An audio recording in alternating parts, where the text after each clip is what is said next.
أي حاجة في الدنيا هي بتكون عبارة عن معنى من ثم بتتحول لشعور، والشعور بينتج عنه السلوك. السلوك لما بيحصل له تكرار بيتحول لعادة، والعادة لو بقت intense و on a very daily extreme base ممكن تتحول لإدمان. الإنسان اللي بيدخن السجاير، المعنى اللي شركات التدخين بتبقى عايزة توصله عن علبة السجاير إن السيجارة دي هتريحك، بعيدا عن ان هو بقى بيحط لك ان التدخين يدمر الصحه ما علينا، ده كله كذب في كذب. اللي هو ايه؟ بيريحوا ضميرهم. فالسيجاره دي هتريحك، انا بروج لك كده، ده المعنى اللي انا عايزه اديهولك. الشعور اللي بيتولد جواك وانت قاعد بتشرب السيجاره ان السيجاره دي هتريحني، انا مضغوط، انا طالع عيني، انا خلاص، ولا انت خلاص، فانا لما هشرب السيجاره دي ولا لما هذيب ولا ايا كان انا خلاص هبقى مرتاحه، الضغط هيتفك. فبعد كده بيبدا يتحول لسلوك، ان انا جربت السيجاره دي في مره لما كان عندي مشكله كارثيه، انا لا، انا بقيت اشربها كل ما حاجه تضايق، وما اكثر مشاكل الحياه. فالسيجاره في اليوم هتبقى سيجاره، السيجاره اللي في الاسبوع هتبقى سيجاره في اليوم، هتبقى سيجاره كل ساعتين، هتبقى علبه في اليوم، هتبقى علبتين في اليوم. هوبا، الموضوع بقى تكرار لدرجه انه بقى عاده، وممكن العاده تتحول لادمان. نفس الشيء في الحب. انتوا اصلا من الاول لو احنا بصينا هنعرف ان النيكوتين اللي بيتحط في السيجاره ده بيهيج الجهاز العصبي، بيوترنا اكتر. فهم من البداية ادونا المعنى الغلط، السيجارة ما بتريحش، السيجارة بتوترنا أكتر. بس أنا من النفخ أنا بقنع عقلي الباطن أو عقلي اللاواعي إن البتاعة دي هتريحني، بس هي ما بتعملش كده أصلا. نفس الشيء في الحب، وخصوصا التعلق. أنت عندك معنى الحب الخنق العاطفي أو الإغراق، إن أنا هغرقه حب، هغرقها حنان.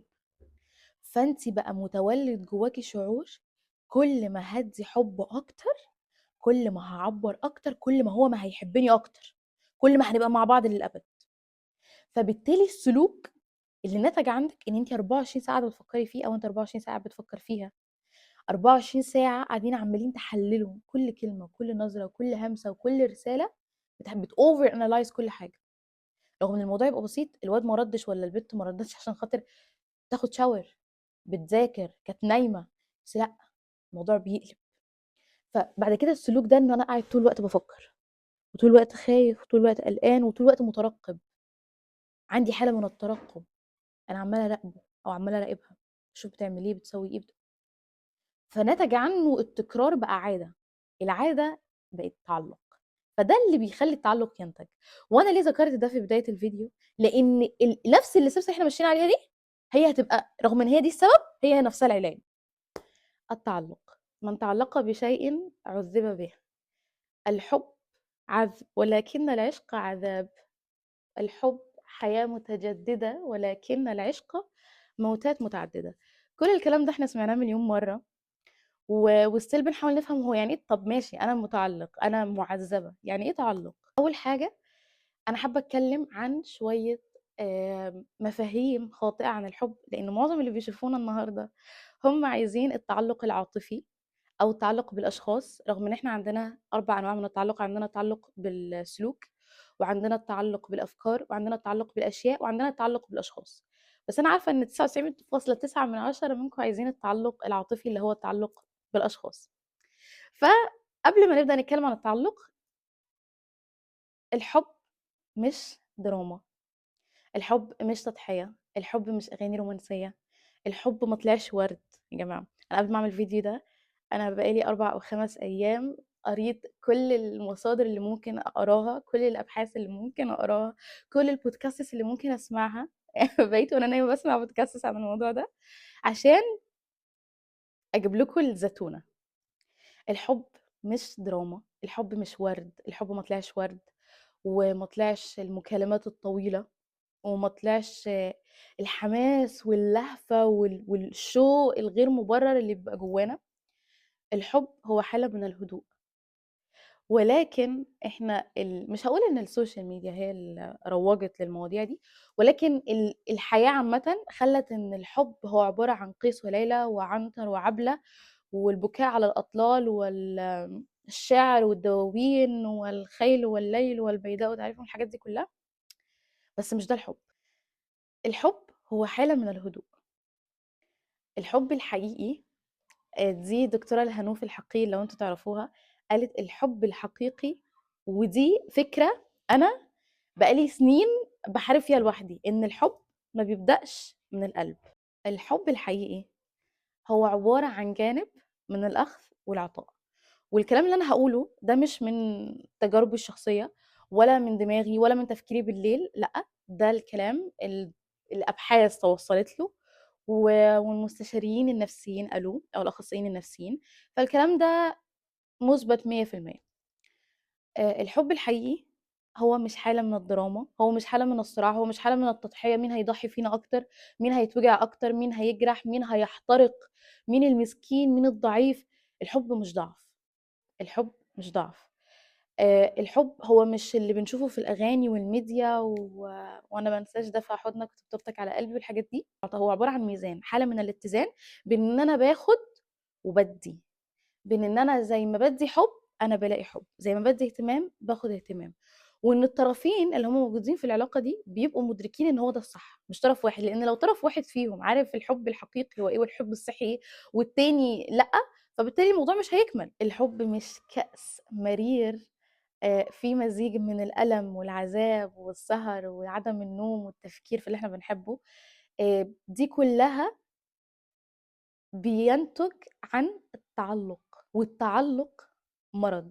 التعلق لو دخل أي علاقة it's over it's done، خلاص دي game over، العلاقة دي انتهت من بعد ما التعلق دخل فيها. شفت لحد فيديو هو بينسأل ايه أكتر ألم غير جسدي انت مريت بيه، وقال التعلق، لأنه أنت بتعلق حياتك وبتربط مودك ومزاجك وطاقتك الإنتاجية على شخص. لو هو قال لك كلمة حلوة أنت أسعد إنسان في الكون، لو هو ما ردش عليك أنت أتعس إنسان في الكون. في رحلة التعلق احنا بيكون عندنا طرفين، المتعلق به والمتعلق. المتعلق اللي هو أنا أو أنتي، والمتعلق به اللي هو الطرف التاني في العلاقة اللي أنتي بتكوني يعني خلاص هتموتي من غيره او انت بتكون هتموت من غيرها. المتعلق به هو اداني حب وحماس ولهفة وشوق واهتمام زيادة في البداية، وده لأنه احنا أي علاقة بندخل فيها بيكون احنا الطرفين مش طرف واحد، بنكون داخلين في حاجة اسمها حالة الطاووس. حالة الطاووس وهي ان احنا أول ما بندخل بنفرش ريشنا، كل الألوان اللي عندنا، كل الميزات، كل الحاجات الحلوة. ففي طرف فينا إن ما كانش الطرفين بينبهر وبيتعلق وبيتاخد وبيتشد.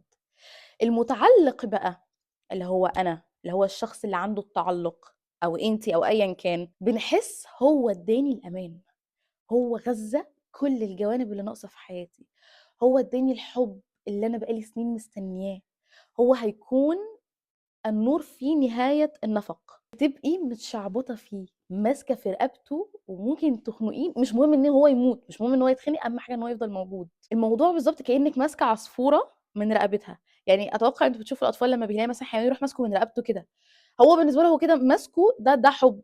انت بتقول ان انا بخنقك، ده حب، ده اهتمام زايد مني. انت ازاي مش مقدر ده؟ انت ازاي مش مقدر ان انا بحبك قوي وبهتم بيك قوي وعايزه ابقى معاك في كل لحظه في يومك؟ انت ازاي انت كده بتؤذيني؟ احنا بنقعد نقول كده للطرف المقابل المتعلق، بيقول كده للمتعلق به، وبترموا اللوم على حد رغم ان العيب جاي منكم. التعلق بيكون الغلط عليكم مش على اللي قدامكم، فتفضلي ماسكاه من رقبته لحد ما هو خلاص يتخنق. انت بتاخدي، مفيش حاجه اعز على الانسان من حريته. احنا عايشين حريين واحرار وستيل بندور على الحريه، يعني ستيل عايزين الحريه الماديه وعايزين الحريه النفسيه وعايزين الحريه في التعبير وعايزين، يعني احنا اصلا ربنا خلقنا عندنا حريه وبندور على حريات اكتر، فما بالك لو انت حاولتي تاخدي الحريه اللي هي البيزك ستاندرد عند الانسان منه، طبيعي هيتخنق. فهيبقى مجرد لو انت بس فكيتي ايدك شويه هو هيطير، هيطير ومش هيرجع. الوضع الصح ان انت ما تبقيش ماسكه العصفور من رقبته وخانقاه، لان دي حاجه اسمها الخنق العاطفي. والخنق العاطفي هي ده التعلق عامه، سواء بقى انت متجنبه، سواء انت قلق، سواء انت امن، سواء انت مضطرب، ايا كان نوع التعلق اللي هيبقى عندك في التعلق العاطفي، فستيل يندرج تحت مسمى الخنق العاطفي باي شكل من اشكاله. الصح ان العصفور ده انا بقى احط له ميه واكل اهتمام رعايه، بس مش ماسكاه من رقبته، بحيث انه الطبيعي ان العصفور ده ربنا خلقه بفطرته ان هو يطير كل يوم، يفضل بيطير وبيجي بالليل بيجي في نص النهار، بيجي في اول النهار، ايا كان، بس هو عنده حريته، عنده ان هو يطير، قادر ان هو يطير، قادر ان هو يروح يشوف حياته، صحابه، ناسه، اهله، شغله، آه، وقته مع نفسه، وبرضه بيديني وقت مع نفسي. وكمان شويه هتكلم عن انه ازاي اصلا الموضوع ده المفروض يحصل، وانواع العلاقات سواء كانت استقلاليه ولا اعتماديه ولا تكامليه. دي كل حاجه هنتكلم فيها. المهم، الخنق العاطفي او الاغراق العاطفي هو محور حياتك. هو اللي انا هصحى من النوم، هبعت له، هتصل عليه، هساله كلت، فطرت، شربت، نمت، نزلت، رحت، خلصت شغل، طب هتعمل ايه، طب بتعمل ايه، طب عملت ايه. ده انتي بتبقي حاطه ان هو محور حياتك. هو لو موجود وبيعاملك حلو، انت حياتك ماشيه تمام.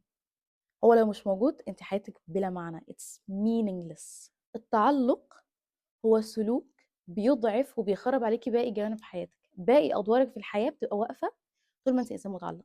لا قادره تشتغلي، لا قادره تذاكري، لا قادره تنامي، لا قادره تاكلي، لا قادره تشربي. هنا اعرفي ان انت انسان متعلق. اول ما تحسي ان في خلل في في قيامك بالادوار الطبيعيه في حياتك، من لو هو ما كانش موجود في حياتك، حياتك كانت ماشيه ازاي؟ ولو هو بقى موجود في حياتك، لو حسيتي ان في خلل، لو حسيتي ان في خراب، او لو انت حسيت ان في خراب، اعرف ان انتم متعلقين. زي ما قلنا ان احنا عندنا 4 انواع من التعلق: التعلق بالسلوك، التعلق بالافكار، التعلق بالاشياء، والتعلق العاطفي او التعلق بالاشخاص. انا كنت عايزه ابدا بالثلاثه الاولانيين، بس انا عارفه ان انتم مستنيين التعلق العاطفي او التعلق بالاشخاص، فخلينا نبدا بيه. التعلق بالاشخاص هو ان انت تلاقي غذاكي الروحي والمعنوي في انسان، او في الشخص اللي انت بتتعلقي بيه، سواء ده كان شريك حياه، سواء دي كانت صاحبه. في تعلق. انا سمعت منكم قصص، انا كنت مصدومه. بنت متعلقه بصاحبتها تعلق مرضي، مرضي، تعلق اقسم بالله يرعب، يرعب. يعني لو هي متعلقه بزوجها كده، والله العظيم ما خاف قد ما انها مرعوبه بصاحبتها كده. ولكن انا هخص بالذكر شويه حلوين، يعني التعلق اللي هو بين المحبوب والحبيب، عشان حبيبه يعني. المهم، مشكله التعلق ان الخزان عمره ما هيتملي. انت هو مهما اداكي من حب وحنان واهتمام وبيطمنك وبيطمن كل مخاوفك اللي انت قاعده عماله تقولي لا انا بس عايزه واحد يطمني، هو مهما عمل من ده او هي مهما عملت معاك من ده، انتوا في الاخر ما بتطمنوش. لان الخزان ده معاكم من وانتوا قد كده، وما اتملاش من وانتوا قد كده. هيجي يتملي بشخص انت عرفته 6 شهور ولا سنه ولا سنتين ولا 3 ولا 5؟ مش هيتملي. كانك في العنايه المركزه دايما. انت انت اون ايدج قوي، يعني انت على حافه الهويه في المشاعر. انتوا متخيلين ان التعلق او المتعلق احساسك انت بيبقى عامل ازاي؟ بتبقى دايما حاسه ان انت نفسك واقف هنا، مش عارفه تتكلمي، مش عارفه تتنفسي بشكل طبيعي، لان انت على حافه الهويه. لو ما ردش، او لو اتاخر، او لو عمل تصرف غلط، او لو قال كلمه غلط، تقعدي اوفر انالايز كل حاجه، تحللي كل كلمه، كل نظره، كل رساله، كل تاخير، بتحلليه. ومش بتحلليه ان هو يمكن مشغول، مش لا، هو خلاص مبقاش يحبني، هو بقى مع واحده تانية، او هي بقت بتكلم حد تاني، هو خلاص مشاعرها انتهت من ناحيتي. دايما الانسان المتعلق عنده خوف من الفقد والهجر، وان هو هيتساب بشكل مش طبيعي. والانسان اصلا المتعلق، انتوا بس عشان تبقوا فاهمين حاجه، هو انت مش دخل حياتك انسان فهو عشان كان حلو قوي فانت قررتي تتعلقي بيه. التعلق هي حاجه، مش هقول انها جينيه، بس هقول انها بتبقى موجوده معاكي من وانت صغيره، او من سن مبكر جدا. فهي اصلا الحاجه دي موجوده فيكي، بس هو لما دخل الحاجه دي ظهرت، لانه هو بقى الانسان اللي انت بتحبيه. فانت هتتعلقي بايه؟ هتتعلقي بالحاجه اللي بتحبيها. فالتعلق هو ان انت بتاخدي الشخص ده هو مرايه ليا. انا مش ما بتبقيش اصلا حابه لا حياتك ولا نفسك من جواكي، ديب داون، من ديب داون من جواكي قوي، بتبقي مش متصالحه مع نفسك. يعني مش متصالحه مع نفسك. كلنا عندنا عيوب وميزات. انت غالبا الانسان المتعلق بيبقى من النوع، مش هنقول 90%، بس هنقول مثلا 40 ل 50%، بيكون من النوع اللي مهما عمل هو بالنسبه له انا مش كفايه، I'm not enough. فهو دايما لما بيجي يختار الانسان اللي بيتعلق بيه، هو بيبقى شايفه ان هو ده مرايته. هو مش بس الانسان اللي هياخد منه حب وحنان واهتمام والكلام اللي احنا بنسمعه ده، هو بياخده كانه مرايته. انا هشوف نفسي فيه، هشوف نفسي من خلال عينيه. فهو بيحبني فانا هحب نفسي، هو بيهتم بيا فانا خلاص ههتم بنفسي، هو مقدرني ومعظمني وحبيب، يبقى انا كده ام جود، انا تمام. ازاي اعرف ان انا انسان متعلق او ان انا عندي تعلق؟ لو وجود اي شخص دخل حياتك خلاكي او خلاك تعطله باقي أدواركم في الحياة، يبقى أنت متعلق. لو دايمًا أنتم عايشين في حالة من التشنُّج، من الترقُّب، من مخاوف من الهجر والفقد وإن الإنسان ده يسيبني ويمشي، يبقى أنتم عندكم تعلُّق الattachment. أسباب التعلُّق، هو بيكون لأسباب كتير. هنبدأ نتكلم عن شوية من الأسباب اللي هي يمكن تعرفوها يمكن ما تعرفوهاش. أول حاجة، مشكلة أو نقص في خزان الحب أو الاهتمام أو التقدير كطفل جاي معاكِ من الطفولة، من أنتِ بقى 7 سنين، 8 سنين، 10 سنين، 11 سنة. هنعرف كمان شوية إنه مثلًا عندكم الإنسان اللي هو المُتعلق، اللي عنده تعلُّق تجنُّبي، اللي هو دايمًا بيكون في حالة من الهرب أو في حالة من إن هو مش عايز يمسك في الحاجة اللي هو بيحبها.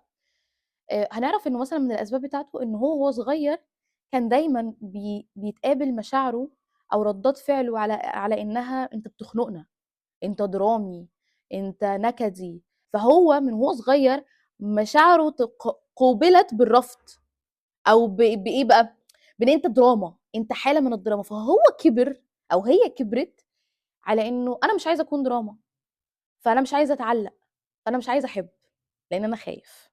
تاني سبب، قلة الثقة بالنفس أو قلة الاستحقاق، إن الإنسان ده ما بيكونش عنده ثقة بنفسه. وأنا اتكلمت في موضوع الثقة بالنفس إن أنتم مشكلتكم إن أنتم دايمًا شايفين الثقة بالنفس إن أنا شكلي يبقى أحلى حاجة، وإن أنا أبقى كاريزما قدّام الناس، أو إن أنا وأنا باتكلم عن نفسي أبقى باتكلم حلو. الثقة بالنفس أعمق وأصعب من كده بكتير. الثقة بالنفس قُلت لكم إن أنتم تبنوا قيمة حقيقية مع نفسكم، إن أنتم تبقوا عارفين إن وجود الإنسان ده في حياتي دي حاجة حلوة، وأنا باحبه وأنا عايزاه وأنا عايزة أكمّل معاه حياتي. بس لو لا قدّر الله شاءت الظروف إن إحنا ما نبقاش موجودين في حياة بعض، أنا مش هاتدمر، هاتعب، هاتوجع شوية وده طبيعي، بس أنا مش هانتهي. أنا مش إن حياتي مُعلّقة بالإنسان ده، أنا مش إن سعادتي مُعلّقة بالإنسان ده، أنا مش إن طاقتي ومودي ومزاجي اليومي مُتعلّق بالإنسان ده، فاهمين؟ فأنتم لو عندكم قيمة حقيقية من جوّه، بإن أنتم عارفين إن هو لمّا دخل حياتي أو هي لمّا دخلت حياتي، هُم حلّوها، جمّلوها، ضافوا شوية سعادة وشوية ألوان. بس أنا أصلًا كده كحياتي بيهم من غيرهم سواء صحاب والّا حبيب والّا غيره، هي حياتي موجودة وماشية، أنا قادر أتنفّس، أنا مش إن روحي هتفضل في إيد الإنسان اللي قدّامي. فده بييجي من إن أنتم يبقى أصلًا عندكم استحقاق، تبقوا عارفين أنتم تستاهلوا الحاجة الحلوة، وإنه ربنا دايمًا هيكتب لكم الخير، أو هيكتب لكم نصيب، نصيبكم مكتوب وهتلاقوه. وإن أنتم تبقوا عارفين إنه أنا عندي قيمة، يعني أنا أستاهل إن أنا يختارني وإن أنا أختار إنسان كويس، أنا أستاهل ده، مش عشان خاطر هو سابني أو عشان خاطر هي سابتني يبقى أنا إنسان مش تمام، يبقى أنا إنسان ما أستحقش. فهنا أنتم عندكم عدم استحقاق، فلازم تشتغلوا على النقطة دي.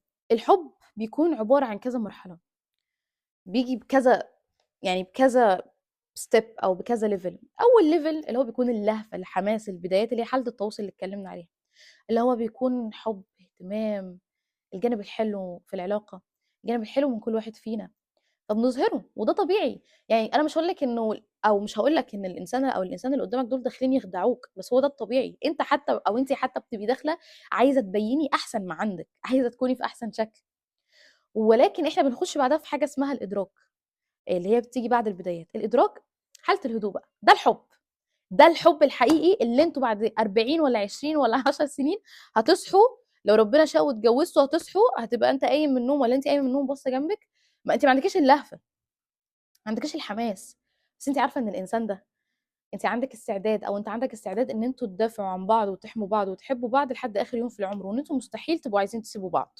هنا ده الحب. الدكتورة الهنوف كانت قالت جملة حلوة أوي، قالت إن الحب الحقيقي بييجي حبة حبة مش دفعة واحدة. يعني لمّا ما فيش حاجة اسمها حب من أول نظرة، عشان تبقوا فاهمين. ده لهفة، حماس، جرعة من ضربت في جسمِك أو ضربت في عقلك، فهيّأت لك إن أنا حبيت الإنسان ده. الحب الحقيقي بييجي لمّا تبقوا شُفتوا كل عيوب بعض وكل القرف من بعض، وتبقوا still عايزين بعض.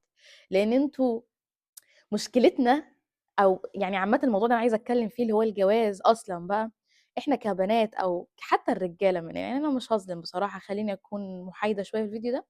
إحنا بقى عندنا تشوُّه كبير عن صورة الجواز، إنه وبقينا عندنا رعب، كُلّنا خايفين نختار غلط، مين عايز يلبّس نَفْسه في اختيار غلط؟ ما فيش حد فينا.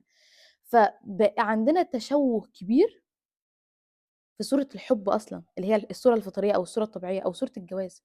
بقينا عايزين إنه هو لو جاب لي كل يوم ورد، ولو كل يوم جاب لي هدايا، ولا كل يوم عمل لي مفاجأة، ولا كل أسبوع عمل لي مفاجأة، ولا هي لو كل يوم فضلت تسأل وتهتم وتعمل ده كده الحب. فبقينا عايزين بقى كل مع المدى إحنا كل شوية معاييرنا عمالة بتعلى لدرجة إن هو بقى عايز واحدة بتطير، وأنتِ بقيتِ عايز واحد بيحلق للفضاء. ف ده بييجي لسببين، بسبب إن السوشيال ميديا كل مدى ومدى الماركتينج بتاعهم للهدايا والورد، والشركات الورد بقت أكتر من السوبر ماركتات، فهُم طبيعي عايزين يشتغلوا وعايزين يبيعوا، وفي نفس الوقت التشوُّه اللي أصلًا الأفراد اللي بيننا وبين بعضهم بقوا بيعملوه. حتّة تبقي قاعدة في مجلس والّا قاعدة في جامعة، أنا عن نفسي أتكلم عن نفسي، كل واحدة قاعدة بتتكلم عن أسوأ ما في جوزها، كل واحد قاعد بيتكلم عن أسوأ ما في مراته، ما بتصحاش الصبح تعمل لي فطار، ما بيهتمش، ييجي عايز ينام، عايز يقعد ساكت، بس ما حدش فيكم بيقول لكم عن الجانب الحلو.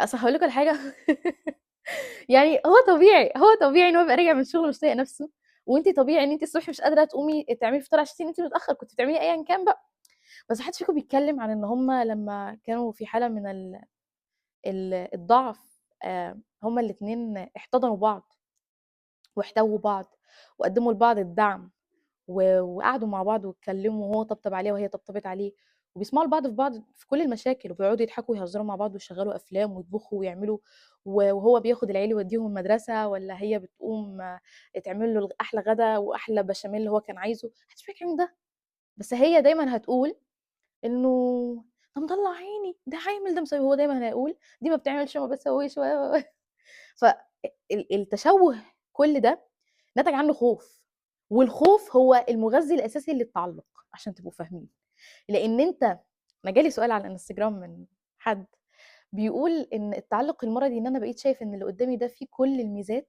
وأنا بقيت عارف إن هو لو راح أنا مش هالاقي غيره. أنتم عارفين السبب في ده إيه؟ إن إحنا بقينا عارفين إنه نادر، أو بقى مزروع في دماغنا إنه نادر نلاقي حد كويس، فلمّا لقينا حد كويس، إحنا الخوف اللي نتج من التشوُّه اللي المجتمع زرعه فينا بقى موجود، وبقى هو المغذي الأساسي للتعلُّق، الخوف اللي نتج من المجتمع.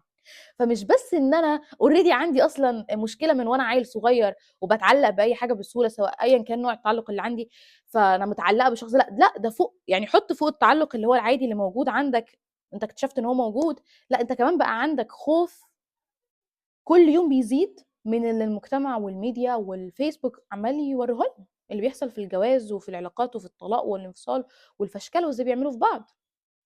فده خوف غير الخوف ده، فبقى بيغذّي التعلُّق، فأنت بالنسبة لك لمّا تحس إن أنت متعلّق بده وبتحبه وحاسس إن هو كويس، أنت بقى مزروع في دماغك ده لو مشي وسابني أنا الدنيا عندي باظت، أنا حياتي أنا مش هالاقي زيّه، مش هاعرف أحب زيّه، بس الحقيقة لأ، الحقيقة لأ، إن أنت موضوع تحت ضغط وخوف وقلق نتج عن المجتمع واللي الناس عملوه فينا والميديا صورته لنا إحنا كشباب صغير أصلًا ما يعرفش معنى الجواز، ولا شاف الفطرة الحقيقية، الفطرة السليمة كانت عاملة إزاي، فهُم دمّروا لنا الحبّة الصغيرين من الوعي عن الجواز والحب والكلام ده، الشغف البسيط اللي كان موجود عندنا هُم دمّروه، الناس اللي حوالينا. يعني أنا باقعد مع صحابي، أنا عن نفسي باقول لهم أنا الدايرة بتاعتي أو المجتمع اللي أنا عِشته، أنا ما شُفتش 2 من ساعة ما ربنا ما خلقني بيمدحوا في جوازهم أو بيمدحوا في علاقتهم، يقول لِك إحنا مكمّلين، مكمّلين عشان العيال، مكمّلين عشان المجتمع، أنا مكمّلة علشان خاطر أهلي ناس مش تمام، أنا إحنا مكمّلين. هو أصلًا الجواز مش إن إحنا هنكمّل، إحنا مش هنتجوّز ونكمّل، وبرضه الجواز أو الحُب عامةً مش الحالة الدرامية الصاخبة من كل الحُب اللي أنتِ هتلاقيه 24 ساعة.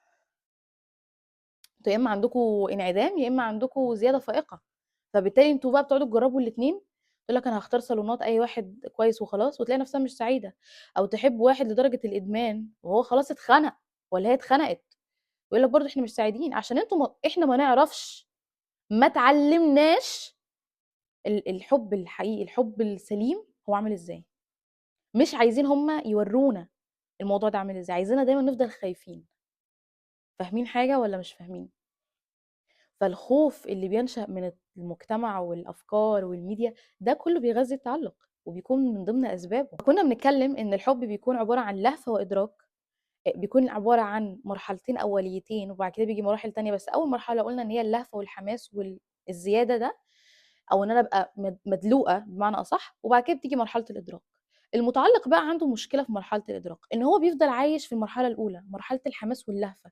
هي عايزاه كل يوم يصحى الصبح يكلمها كأنه أول مرة يكلمها، وهو عايزها كل يوم تصحى الصبح تكلمه كأن دي أول مرة هي تسمع عنه، كأن دي أول مرة تشوف مميزاته. بس الفكرة إنه إحنا مش مثقفين كفاية إن إحنا نعرف إن الحب درجات، وإن الحب مراحل، وإن إحنا لازم نعدي بكل مرحلة. في ناس البدايات بتاعتهم بتقعد سنة، في ناس البدايات بتاعتهم بتقعد شهرين. ده مش معناه إن اللي قعد شهرين ده إنسان حبه قليل، واللي قعد سنة ده إنسان حبه كتير. لا، هي حاجة عادية، هي حاجة ملناش تحكم فيها. ولكن إحنا لازم نعرف إن الحب أشكال. يعني أنتِ في البداية كان بالنسبة لِك الحب إن هو بيصحى كل يوم يتصل بيكِ وبيفضل سهران معاكِ طول الليل، ده في المرحلة الأولية. في المرحلة التانية في الإدراك، الحب شكله بيتغيّر بإن هو بقى طول النهار شغّال وطالع عينه عشان خاطر عايز يتجوّزِك. الeffort اختلف، شكل الحب اختلف. أنتِ بالنسبة لِك تقول يعني أنا أعمل إيه يعني؟ يعني هو خلاص هيبقى مقضيها شغل، والّا تقول هي خلاص بقت مش عارفة هتعمل إيه لازم يبقى في نوع من أنواع التقدير. التعلُّق العاطفي بالأشخاص هو عبارة عن 4 أنماط أو 4 styles of attachment، وفي أنواع تانية بس دول أكتر 4 أساسيين. أول حاجة التعلق الآمن أو الsecure attachment، وده اللي بيكون الحب الهادي، الميزان في أخذ وفي عطا، في حالة من الاتزان بين الحاجتين دول، وبتبقى نابعة من الطرفين زي ما قُلت مش من طرف واحد بس. بيكون إنسان مش بيخاف من القُرب وبيعرف يعبّر، ومش دايمًا مترقب البُعد، مش دايمًا حاسس إنه هيتم خذلانه وإن هو هيتساب والكلام ده. وأنا باحب أصنّفها بالinterdependent relationship. إحنا عندنا 3 أنواع من الrelationships. عندنا الcodependent relationship، وهي إن الطرفين اتكاليين على بعض، بيعملوا كل حاجة سوا، يطلعوا سوا ويخرجوا سوا ويعملوا كل حاجة سوا، كل حاجة، لدرجة إنه هُم ما يقدروش يتحركوا من غير بعض، وأنا ضد النوع ده. يعني أنا سمعت في بودكاست لأنس بوخش هو كمان كان ضد النوع ده. النوع التاني وهو الindependent، الطرفين إنه إحنا 2 في علاقة، إحنا الاتنين مخطوبين، إحنا الاتنين متجوزين أيًا كان، أنا طول النهار مع شغلي وحياتي، وبالليل مع صحابي، وبكرة مع أهلي، وهو نفس الشيء، وبنيجي نتكلم كده في النُص، أنا برضه ضد ده. النوع التالت بقى وهو الinterdependent، وده اللي أنا باحب وباحس إن هو secure attachment. الinterdependent وهي العلاقة التكاملية. أنا عندي حياتي وصحابي ودراستي وشغلي، هو عنده حياته ودراسته وصحابه وشغله، بس إحنا الاتنين موجودين في حياة بعض، واخترنا إن إحنا نشارك حياة بعض. أنا اخترت أشارك النهارده أنا عملت إيه، طب أنا رايحة فين، طب أنا أكلت إيه النهارده، هو اختار نفس الشيء، هو بطريقة نفسية هنساند بعض أيًا كان، إحنا اخترنا إن إحنا نتشارك الحياة سوا. في حاجة حلوة أوي سمعتها من الدكتور ياسر الحزيمي بيقول لكم إيه، بيقول عن الست، كان في واحدة يعني كان يعني حالة شافها، الست دي كانت متعلقة بزوجها تعلُّق مرضي شاسع، فقال لها جملة واحدة، قال لها: "زوجِك حياته كتاب أنتِ أحد صفحاته، ولكن حياتِك كتاب عنوانه زوجي." تاني، زوجِك حياته كتاب أنتِ أحد صفحاته، ولكن حياتِك وكتابِك هو عبارة عن زوجِك، عنوانه زوجي. العلاقة التكاملية أو العلاقة الصحية، العلاقة الطبيعية اللي هي الفطرية، اللي هي تبقى ماشية وتكمّل ونكبر كده نبقى قاعدين عندنا 45، 50، 60 سَنة قاعدين بنشرب شاي بلبن في البلكونة وبنسمع فيروز. العلاقات اللي زي دي بين كل صفحة وصفحة في صفحة بتتكلّم عنّه، فاهمة؟ بين كل صفحة وصفحة في صفحة في كتابك بتتكلّم عنّها، بس هي مش كل الصفحات ولا أنت كل الصفحات. النوع التاني هو النوع القلق أو الanxious attachment، وده النوع اللي أنا كنت باحسب إن هو عندي، ولكن طلع مش هو ده النوع اللي هو عندي. هاقول كمان شوية النوع اللي عندي إيه. هو بيكون عبارة عن شَك وسيناريوهات سوداوية، ودول صحابي اللي بيشوفوا الفيديو دول أنتم عامةً. الشَك اللي دايمًا ما لوش مُبرر، أنا شاكة فيه، أنا حاسة إن هو بيخونّي، أنا حاسة إن هو ما بقاش يحبّني، أنا حاسة إن هو ما بقاش عايزني. طب يا بنت الحلال عمل حاجة؟ واحدة كلمتِك؟ ما فيش. وقاعدة طول الليل سيناريوهاتها سيناريوهات سوداوية جدًا، كلّها يعني دموع و واحزان. لو بس بعد ثانيه او اتاخر ثانيه تحس بتهديد، خلاص مبقاش يحبني. انشغاله عنك دايما بتكون مؤشر خطر بالنسبه لك. دكتور الهنوف كانت بتقول حل التعلق هو اليقظه. اليقظه والوعي.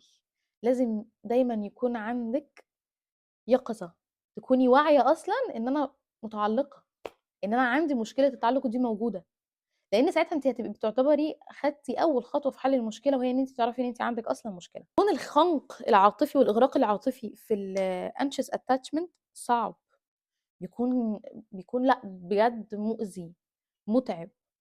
آه وبجد بيصعب عليا الطرفين في الموضوع ده، لانه حتى الراجل، يعني لو نفترض ان البنت هي المتعلقه او الراجل هو المتعلق ايا كان، الطرف التاني بيبقى دايما بيتم مواجهته بان انت مقصر، انت السبب، انت اللي مخلينا كده، انت اللي بتعمل وانت اللي بتسوي وانت وانت وانت وانت.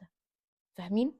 مع ان هو يعني هو ما عملش حاجه وكان في شغله وكان نايم، كان مع صحابه، كان بيعمل اي حاجه، بس هو ما عملش حاجه ولا هي ما عملتش حاجه. فاهمين؟ الأسوأ انه في طرف بيشيل ذنب مش ذنبه في التعلق عامه. بتحبني؟ هتسيبني؟ هو انت ما بقتش عايزني؟ هو انت عايزني امشي؟ دي دايما الاسئله والحاجات اللي بتبقى موجوده عند التعلق القلق. نيجي بقى للتعلق التجنبي اللي هو طلع عندي، يعني انا مش عارفه ازاي والله، بس طلع انا عندي تعلق تجنبي. هم الوعاء اللي هي هتصب فيه كل المأساة اللي هي عايشاها، مش بانها تضرب وتزعق، لا،